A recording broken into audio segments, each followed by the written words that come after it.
So basically through my own memories, and which took years to bring up, and they started around about the age of probably around about 27 onwards. I had a near rape situation at 27, which brought up some memories. Then I tried my very best to ignore them and pretend they didn't exist, but they kept leaking through.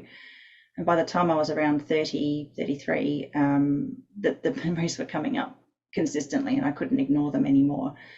I spoke to an amazing woman called Frida Briggs, who was a child protection advocate in my country of Australia. She helped me to a degree, but a lot of that was just basically self-discovery. I wrote a lot of things down and I started making statutory declarations to police in 2006 when I was 33. And it just sort of led on from there. My memories came up sequentially in order of horror.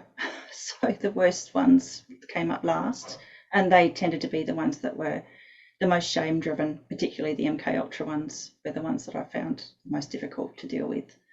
So I was born into a cult family.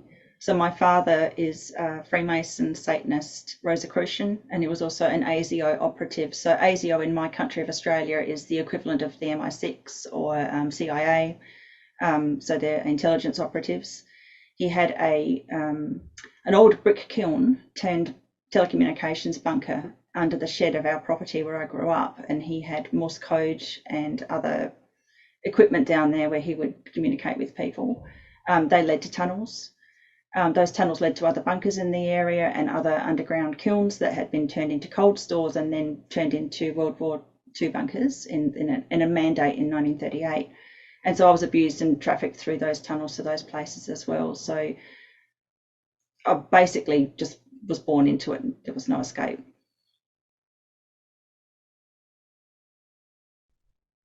Okay, so I mean, most of it was sexual abuse by my father and his friends. Some of it was filmed, so he was procuring child rape material. Some of it was worse, so the children were being murdered and he was filming that.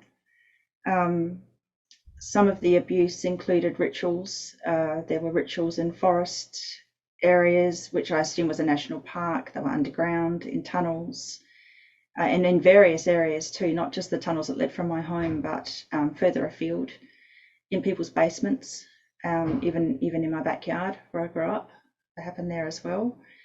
Um, very, very varied. So sadly, there was actually some cannibalism involved. So some of the ritual abuse, the sacrificial children were actually eaten, which is just horrific and very difficult for a lot of people to understand, but this is actually quite common. And one particular ritual, a baby was murdered and then eaten. And there were probably about 50 adults there, and probably around 9 of us children. And people find that very difficult to understand. How is that possible? There would have to be some major conspiracy cover up for all of those adults to keep this quiet. Well, it's a bonding ritual for them all. They all have information on each other. They have this, compromising material. And some of the people that my father was involved in, there's a woman called Debbie Marshall who wrote a book recently called The Banquet about the family murders in my state. Now, the family murders were a series of murders of young boys and young men whose remains were left out to be found, and they were mutilated in many occasions. One person's been incarcerated for that. It's well known, the names of the people who are involved, very high up businessmen, judges, powerful doctors. They've never been brought to justice. So my story of a 50 adults being present is really no big deal. Debbie Marshall also mentioned in her book, Banquet, that my father worked for the Channel 9 studio. Now, he was procuring child rape material. I don't remember that he actually worked there, but I was abused there. So, the abuse was all over the place. So, we're talking many different kinds of child sacrifice, rapes,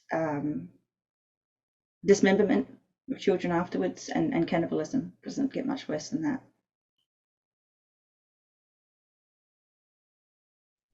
So one of the elements of my abuse was I was being studied So I was being medically studied. I had a lot of electroencephalograms as a child, where you put a cap on the head and there's a lot of electrodes coming out. I was always told that my brain waves were unusual. They didn't understand them, but they kept testing me. There was an organised hit where I was hit off my bike. I assumed it was to kill me. The man who hit me off my bike was staring straight at me as he hit me. He could see me clearly. He said he couldn't. That was absolute rubbish. And my father took me to meet this man afterwards, trying to get me to apologise to him, which I refused to do. But that also led to an enormous number of tests. So they could test my hearing. I had exceptional hearing. They could test my brain waves. They had reason to do operations and procedures to repair my inner ears, which were both busted. And that took three inner ear operations. I don't really know what else was happening while they were doing those things. So, that would have been an opportunity to do other things as well. A lot of the testing that I was put through had to do with psychic ability. So they were particularly fascinated, my father and his cult, with psychic ability, especially in children. And I had gifts, and I actually do that now as a living. I've turned things around because I figure, well, if I've got this ability and I've been trained in it, why not use it for good for me, to benefit myself and others? And that included remote viewing, and what I'm able to tap into transcends time and space. So I can pick up from the Akashic record a person's timeline, past, present, and future, so I can give accurate predictions of the future. And that was something that was also, they're absolutely fascinated by when I was a child. But the experimentation didn't end there. There was also experimentation with prions. So the experimentation was not just the psychic stuff, it was medical as well. So in order to make me comply to what my father, generally was my father that wanted me to do things, I would be told that I would die. But that didn't, after a while, that fear, because I had many near-death experiences and went somewhere lovely when I passed over, or when I felt that I was somewhere else, I didn't have that fear anymore. So then it would be one of my family members would be taken out. Specifically, they would threaten my mother because I was close to her, or one of my younger family members that I felt protective of, and my pets. So that was another way to make me comply. There were attempts to do things like shame me and threats to make me walk around naked. Those sorts of things didn't worry me. It was worrying about the deaths of the things and people I loved.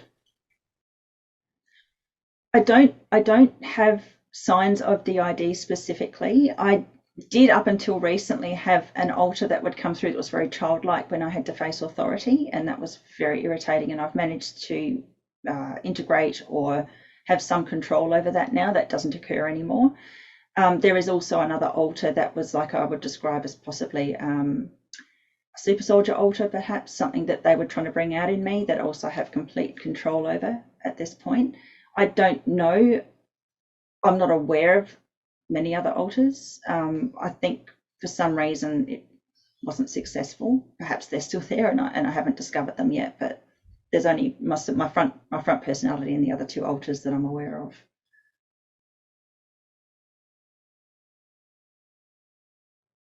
Probably the worst experience was the baby ritual that I mentioned earlier. There was another that was much more long-winded and horrible, where a child was kept captive. My father had an underground situation with the house that I grew up in, and he kept a captive for months, on and off. She was brought in and brought out, and he eventually murdered her on or around my 10th birthday, and tried to make me feel complicit in that. So that's probably one of the main memories that I have and experiences that I have that makes me keep fighting and speaking out about this, because he got away with it.